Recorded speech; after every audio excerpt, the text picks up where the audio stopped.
십자가의 능력이 예배로 나아가는 저와 여러분 가운데 더 깊어지기를 간절히 축복합니다.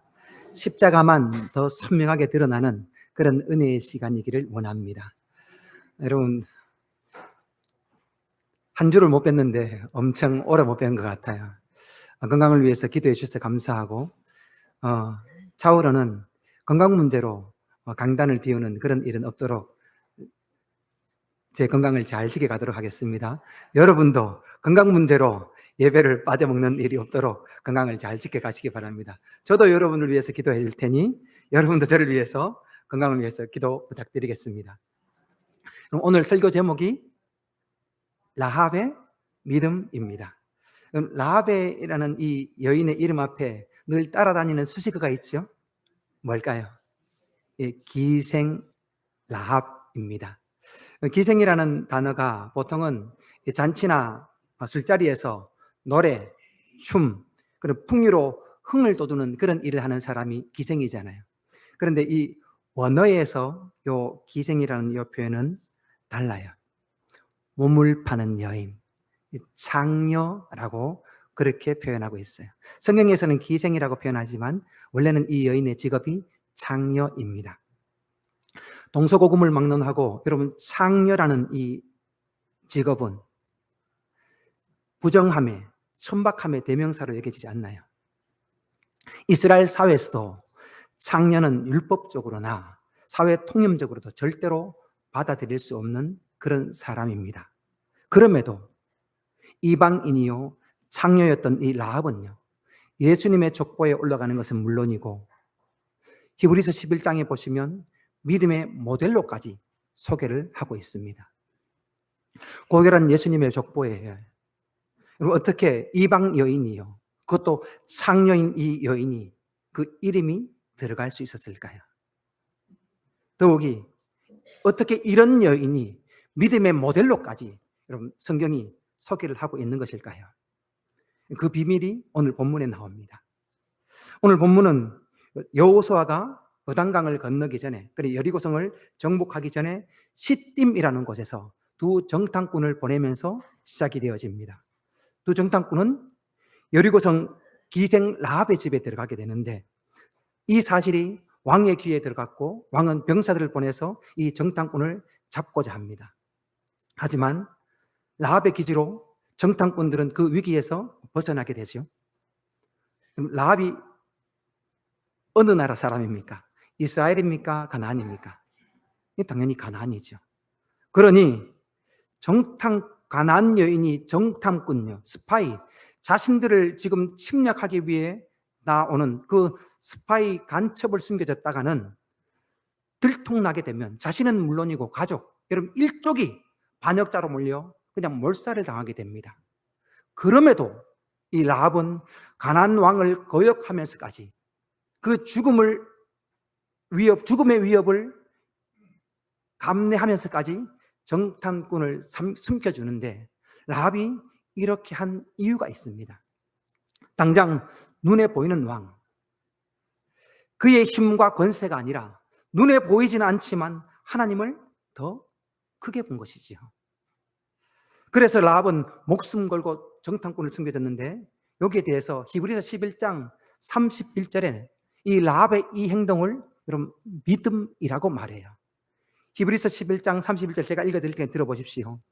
믿음으로 기생 라합은 정탐꾼을 평안히 영접하였으므로 순종하지 아니하는 자와 함께 멸망하지 아니하였도다. 그래 지금 정탐꾼을 평안히 숨겨준 이 행동을 성경이 뭐라고 말한다고요? 라합의 믿음이라고 말해요. 여러분 본문 9절에 보시면 라합의 믿음이 어떤 믿음인지 더 선명하게 나타나고 있는데 여러분 본문 9절 한번 보시겠습니까? 본문 9절을 보시면 라합이 정탐꾼들을 향해서 이렇게 말합니다. 여호와께서 이 땅을 너희에게 주신 줄을 내가 안다. 라합의 표현을 다시 한번 주목해 보십시오. 여호와께서 이 땅을 너희에게 주신 줄을 내가 아노라, 안다. 지금 라합이 말하는 이 시점요. 이 시점이 여호와께서 가나안 땅을 이스라엘 백성들에게 주신 상황입니까? 아니면 주실 상황입니까? 예. 아직 이 땅은 이스라엘 백성들에게 주어지지 않았어요. 아직 미래에 주어질 상황입니다. 그러니까 라합의 표현은요, 여호와께서 이 땅을 너에게 주신 줄을 안다, 완료형으로 써야 될까요? 아니면 미래형으로 주실 줄을 안다라고 써야 될까요? 이게 당연히 미래형, 주실 줄을 안다라고 그렇게 표현해야 되잖아요. 근데 라합의 표현을 보십시오. 라합은 주실 것이라는 미래형으로 쓰는 것이 아니라 이미 주셨다는 그런 완료형으로 쓰고 있어요. 제가 목사로서요, 아직 일어나지 않은 일을 마치 이루어진 것처럼 믿음으로 선포할 때가 많습니다. 목사로서 당연히 성도들 그 몸이 아플 때 치유 기도를 하잖아요. 기도를 하면 아직 이루어지지 않았는데 여전히 몸은 아픈데 예수께서 치유하셨습니다. 이미 이루어진 것으로 믿고 선포할 때가 있어요. 여러 가지 상황과 문제 앞에서 그렇게 믿음으로 선포할 때가 있는데 이루어지지 않는 것을 이루어진 것처럼. 그런데 그렇게 선포할 때 믿음대로 되어지는 경우도 있지만 가능요, 많은 경우 인간의 눈으로 볼 때는요, 선포되어진 대로 이루어지지 않고 공수표로 끝날 때가 많이 있어요. 여러분, 하나님은 어떠실까요? 하나님께서도 아직 일어나지 않은 일을 마치 일어난 것처럼 표현하시는 말씀이 너무나 많은데, 하나님께서도 말씀하신 일이 공수표로 끝나는 때가 있을까요? 하나님께서 말씀하시면, 이미 이루어진 것으로 말씀하시면 그 말씀하신 것이 이루어지지 않는 일이 여러분 있을까요? 단 한 번도 없습니다. 하나님께서 말씀하셨다면 그 일은요, 반드시 이루어집니다. 왜요? 하나님이시니까요. 그분은 전능하신 분이시니까요. 라합이 지금 하는 이 표현요, 여호와께서 이 땅을 너에게 주신 줄을 내가 안다는 이 표현은 절대로 아무나 할 수 있는 표현이 아닙니다. 가나안 사람들이 어떤 사람들입니까? 40년 전에 정탐꾼들이 보고했듯이 이스라엘 백성들과는 비교할 수 없을 정도로 크고 강한 사람들이 가나안 사람들이었어요. 그리고 지금 떡하니 서 있는 이 여리고성은 어떤 성입니까? 학자들의 그 이야기가 고대는 도저히 무너뜨릴 수 없는 성벽이라고. 고대에 뭐 공성병기가 있습니까? 무엇이 있을까요? 고대인들로서는 도저히 난공불락의 성이 여리고성이라고 그렇게 인정할 정도로, 현대 과학자들이 그렇게 말할 정도로, 그 정도로 대단한 성벽이었죠. 그러니 어떤 나라가 가나안을 정복하겠으며 어떤 힘이 여리고성을 무너뜨리겠습니까? 그런데 라합은요, 가나안 주민들이 아무리 크고 강하더라도, 여리고성이 아무리 크고 견고하더라도 여호와께서 그분의 백성들과 함께 하시고 이 땅을 그분의 백성들에게 주시겠다고 작정하셨다면 그것들은 크고 견고한 백성들이든 크고 견고한 성읍이든 아무 소용없이 하나님은 능히 그것을 깨부시고 정복하실 것이라는 이 믿음이 이 여인에게 있었던 것이죠. 이 믿음이 있었기에 여러분, 이 완료형의 표현요, 완료형의 이 땅을 너에게 주신 줄을 안다라는 이 고백을 할 수 있었던 겁니다. 더욱이 11절 말미를 보시면 라합이 하나님에 대한 그 알미요, 어느 정도냐면 11절 말미를 한번 보십시오. 라합이 이렇게 이야기해요. 하나님에 대해서. 너희의 하나님은 위로는 하늘에서도 하나님이시고, 그러니까 위로는 하늘에서도 하나님이라고 말하니 그런 분은 어떤 분입니까? 하나님을 초월적인 분이라고 말하고 있는 거예요. 초월적인 분, 너희 하나님은 초월적인 하나님이시다. 전능하신 하나님이시다. 못하는 것이 없는 그런 하나님이시라고 그렇게 인정을 해요. 그런데 그 하나님이 또 아래로는 어떤 분이라고요? 아래로는 땅에서도 하나님이시다. 그 하나님이, 초월적인 하나님이 하늘에서만 계신 것이 아니라 이 땅에요, 하나님의 백성들의 그 삶의 현실 가운데, 이 땅의 그들의 백성들의 눈물과 고통과 아픔과 그 어려움 가운데 하나님께서 이 땅에서 함께 하셔서 그들을 도우시고 지키시고 위로하시고 힘주시고 격려하시는 하나님이 바로 너희의 하나님이다. 여러분, 하나님에 대해서 라합이 이 정도로 알아요. 그 하나님께서 이 땅을 너에게 주신 줄을 내가 안다. 하나님이 어떤 분이신 줄 알고 그 하나님에 대한 분명하고 확신에 찬 믿음이 그녀에게 있었기에 여러분, 이 말을 할 수 있었던 겁니다. 여러분, 이 여인이요,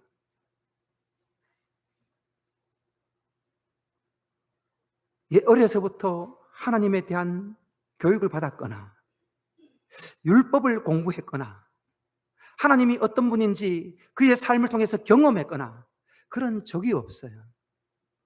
지금 이 여인이 하나님에 대한 이 압력, 이것은 이스라엘 백성들이 40년 동안 광야의 그 교육을 통해서, 광야의 그 여정을 통해서 깨닫게 된 하나님에 대한 알미예요.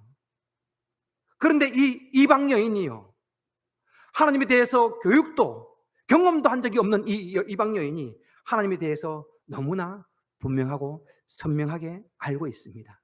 여러분, 어떻게 이런 일이 일어날 수 있을까요? 본문 10절입니다. 10절 다시 한번 같이 한번 읽어볼까요? 10절입니다. 시작. 이는 너희가 애굽에서 나올 때에 여호와께서 너희 앞에서 홍해 물을 마르게 하신 일과 너희가 요단 저쪽에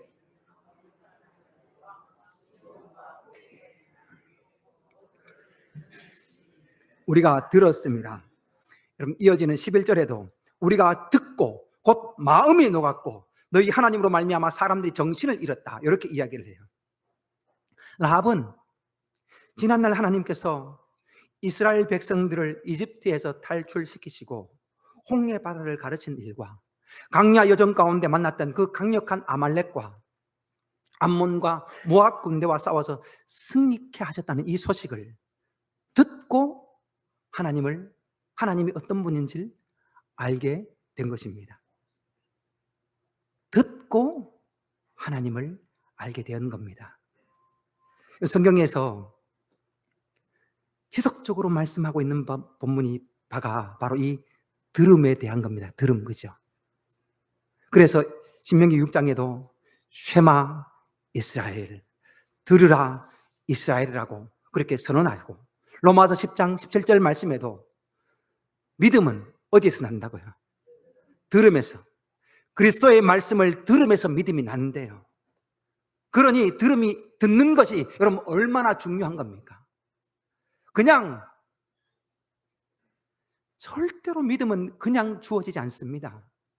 우리 부모가 몇 세대가, 우리 조상이 몇 세대가 몇 대가 신앙세대고 어떤 신앙의 그런 유력자가 있고 다 그게 무슨 의미가 있나요? 그죠? 내가 하나님의 말씀을, 내게 주신 하나님의 말씀으로, 믿음의 말씀으로 듣고 아멘으로 받을 때 그때 믿음이 그 사람에게 생겨난다고 성경이 그렇게 말씀하고 있는 거죠. 간절히 원하기는 이 시간 하나님의 말씀이 들려지는 은혜가 있기를 원해요. 귀로만이 아니라 마음으로 새겨지는 그런 말씀이 들려지는 이 시간 되기를 간절히 축복합니다. 그 말씀을 듣고 아멘으로 받는 역사가 있기를 원합니다. 그런데 여러분, 방금 읽은 그 말씀 10절과 11절에도 알 수 있듯이 여호와께서 그분의 백성들을 행하신 그 일이요, 이 일을 들은 사람은 라합 한 사람만이 아니었습니다. 여리고성의 사람들이 대부분 다 들었어요. 그리고 듣고 난 이후에 어떻게 했다고요? 마음이 녹았대요. 정신도 잃었대요. 큰 두려움 가운데 빠졌대요. 그런데 성의 모든 사람들이 하나님에 대해서 듣고 마음이 떨리는 그런 두려움으로 감동을 받기는 받았지만 그 들음에 믿음으로 반응한 사람은 이 라합 한 사람밖에 없어요. 라합은 하나님께서 행하신 일을 들었을 때 자신의 생명과 모든 것을 걸고서라도 하나님을 붙잡는 이 믿음의 반응을 합니다. 여러분, 오늘 이 시간 이 예배의 자리에 나와서, 물론 설교가 예배의 전부는 아니에요. 그죠? 설교는 예배에서 중요한 요인이긴 하지만 설교가 예배의 전부는 아닙니다. 하지만 예배에서 설교가 빠지면 예배일 수 없지요.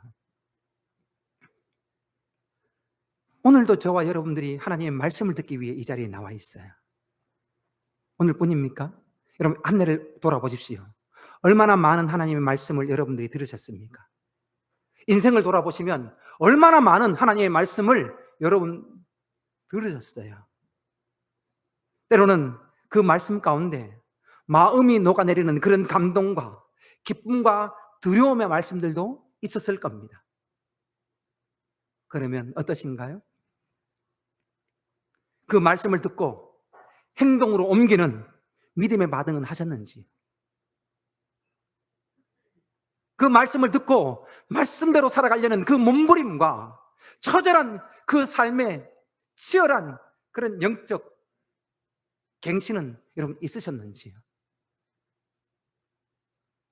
안타까운 것은 하나님의 말씀을 듣고 마음이 녹는 것과 같은 그런 감동과 은혜는 받는데 그 말씀을 듣고 행동으로 옮기는 분은, 믿음의 행동으로 옮기는 분들은 그리 많지가 않아요. 소수예요.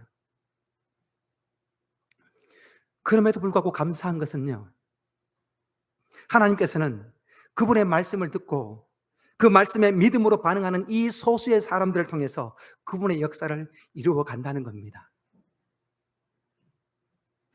하나님에 대한 말씀을 듣고 믿음으로 반응한 이 라합 한 사람을 통하여, 이 소수를 통하여서 여리고에서 하나님의 뜻을 이루셨고, 이 믿음의 사람이 예수님의 조상이 되게 하셨고, 믿음의 모델이 하나님께서 되게 하셨지요.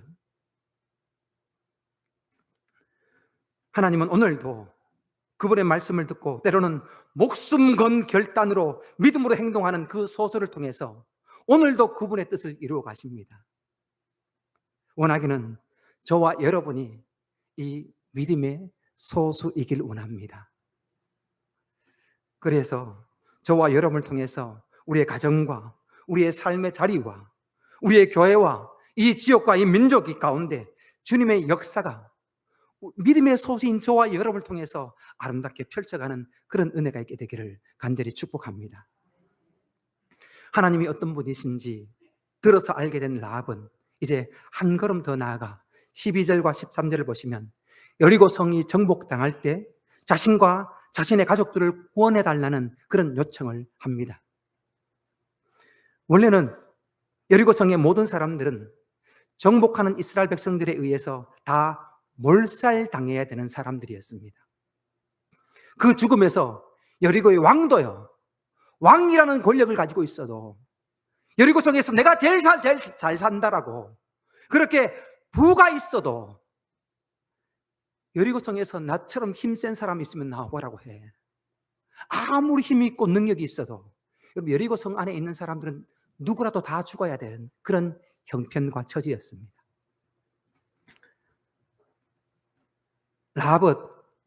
라합도요, 자신의 능력으로는 여러분 이 죽음에서 벗어날 길이 없었죠.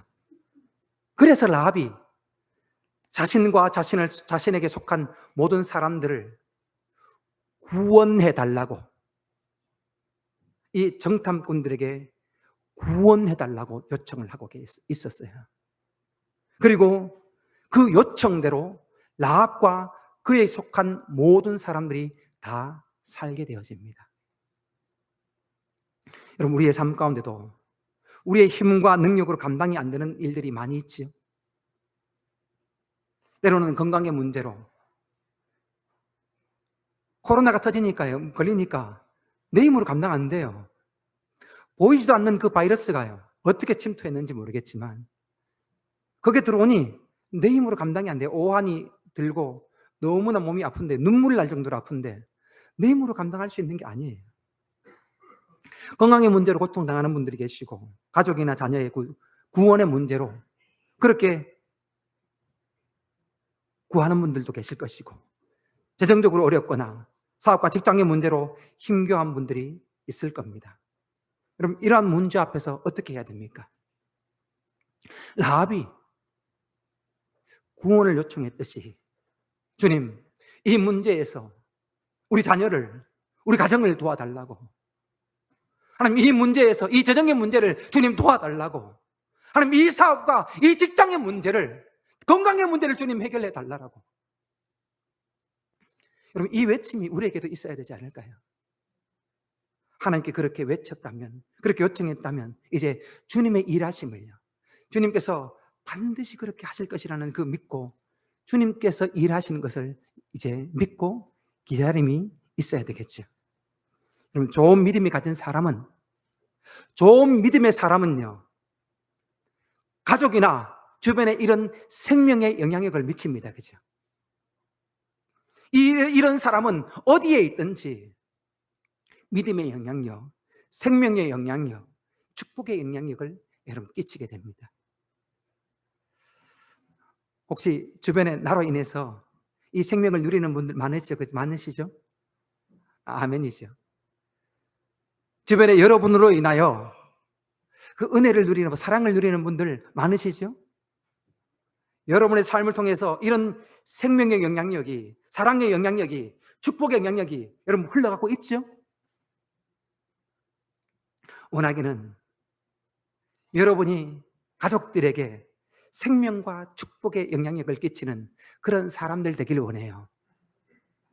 라합을 통해서 그에게 속한 모든 사람들이 살아났던 것처럼 여러분을 통해서 여러분의 가정과 여러분이 서 있는 그 삶의 자리에 모든 사람들이 사는 역사, 생명으로 나오는 그 역사가 있게 되기를 간절히 축복합니다. 그렇게 라합이요, 자신과 가족과 그들에게 속한 사람, 모든 사람들을 살려달라는 것과 12절 말미에 이렇게 그에 대한 증표를 요구해요. 12절 말미에 보십시오. 어떻게 표현합니까? 여호와께로 내게 맹세하고 내게 증표를 내라라고 말해요. 그랬더니 정탐꾼들이 18절 이후의 말씀처럼 창문에 붉은 줄을 매라. 창문에 붉은 줄을 매라. 너와 내게 속한 모든 사람들을 내 집에 모으고 붉은 줄에 있는 내 집 안에 있으면 살고 나가면 다 죽는다고 말해요. 그럼 19절 한번 보시겠습니까? 제가 가진 성경은 19절 네 번째 줄입니다. 19절 첫 번째도 그렇고 네 번째도 그렇고, 첫 번째가 뭐 어떻게 표현됩니까? 누구든지. 그리고 저기 지금 PPT 자막에는 세 번째 줄에 있는데 누구든지. 어디에 있으면요, 붉은 줄이 걸린 이 집 안에만 있으면 산다라고 말해요. 누구든지요. 그가 선한 일을 하든지 도둑질을 하든지 사기를 치든지 어떤 삶을 살았든지 여러분 그 삶이 중요한 게 아닙니다. 누구든지 어디에 있으면요, 그 붉은 줄이 걸린 그 집 안에 머물러 있으면, 여러분 이 붉은 줄은 출애굽 당시에 이스라엘 백성들이 문설주에 발랐던 그 어린 양의 붉은 피를 예표하죠. 이 붉은 줄은 예수님께서 십자가에서 흘리신 그 붉은 보혈을 상징하는 그런 줄입니다. 그 줄이 걸려 있을 때 그 줄로 인해서 그 줄이 걸려 있는 그 집안에 머물러 있는 사람은 다 살아요. 아니라 여러분 이런 라합이 이렇게 이야기했을 거예요. 사람들에게, 주변 사람들과 지인 친척들에게, 여보시오, 이스라엘 백성들이 쳐들어온다고 하는데 이 붉은 줄이 걸려있는 우리 집 안에 들어오면 다 산다고. 그때 그 말을 듣고 여러분 어떤 반응들이 있었을까요? 그렇냐고. 그 말을 믿음으로 받고 듣고 순종해서 그 집에 모여있는 사람은 다 살았을 것이고, 이런 사람이 있지 않았을까요? 말도 안 되는 소리 하지 마라. 두렵기는 하지만 우리 가나안 족속들이 어떤 족속이냐, 저 허다한 잡족과 싸워서 우리가 안 되겠냐, 우리의 무기를 봐라. 무기를 어느 사람들이, 어느 신이 이 여리고 성을 무너뜨릴 수 있겠냐. 이 성벽을 봐라. 이 든든하고 단단한 성벽을 봐라. 차라리 내 힘을 믿어라, 돈을 믿어라. 여러분 그렇게 반응한 사람은 없었을까요? 마치 라합의 그 말을요, 농담처럼 여기고 귀담아 듣지 않고 흘려버리는 사람들, 조롱하는 사람들, 모멸하는 사람들, 그런 사람들은 있지 않았을까요? 그런 사람들 다 죽었습니다. 그 집 안에, 붉은 줄 안에 들어오지 못한 사람은 다 죽습니다. 구원의 조건은 다른 것에 있지 않아요. 네가 어떤 삶을 살았냐, 네가 착하냐, 네가 못됐냐, 그게 아니라 구원의 조건은 붉은 줄 안에 들어와 있느냐, 들어와 있지 않느냐입니다. 저와 여러분에도, 여러분 가운데도 이런 붉은 줄이 여러분 드리워져 있죠? 예수 그리스도의 그 피의 보혈이 우리의 심령 가운데 여러분 새겨져 있지 않습니까? 흘러가고 있지 않나요?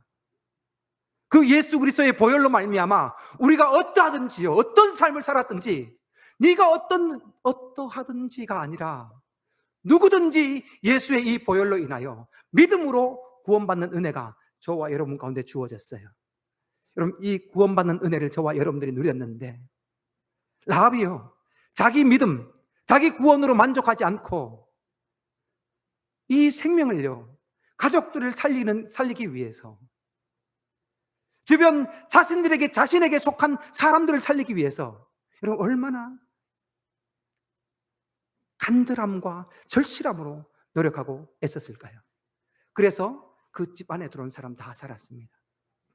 여러분, 이제 추석을 맞이할 텐데 추석 가운데 만나는 그런 가족들요, 그런 친척들, 여러분들을 통해서 살아나는 역사가 있기를 축복합니다. 하나님이 어떤 분인 줄 알고 그 하나님께서 진짜 나를 통해서 우리 가정을 하셨다는 이 믿음을 가지고 주님께 기도하며 주의 도우심을 구하는 여러분을 통해서 여러분의 가정과 가문이 살아나는 그 역사, 그 은혜의 주인공 되어지기를 간절히 축복합니다. 거룩하신 하나님 아버지, 은혜를 감사합니다. 오늘 이 시간도 귀한 믿음의 말씀을 허락하여 주시니 감사합니다. 하나님, 믿음 있다 말하지만 믿음대로 살아가고 있는지 우리의 삶을 돌아보길 간절히 원합니다. 듣고 마는 믿음이 아니라 듣고 실천하는 믿음 되어지게 하시고, 하나님, 이 믿음의 소수를 통하여 하나님께서 이루고자 하시는 그 생명과 구원의 역사가 귀한 성도들의 삶을 통하여 펼쳐지게 하여 주옵소서. 저들이 가정이 살아나게 하시고 저들이 서 있는 삶의 터전이 살아나게 하시며 우리 성심교회가 살아나는 그 역사가 우리 사랑하는 성도님들을 통하여 일어나게 하여 주옵소서. 그렇게 역사하실 주님을 찬양하고 거룩하신 예수님의 이름으로 기도하옵나이다. 아멘.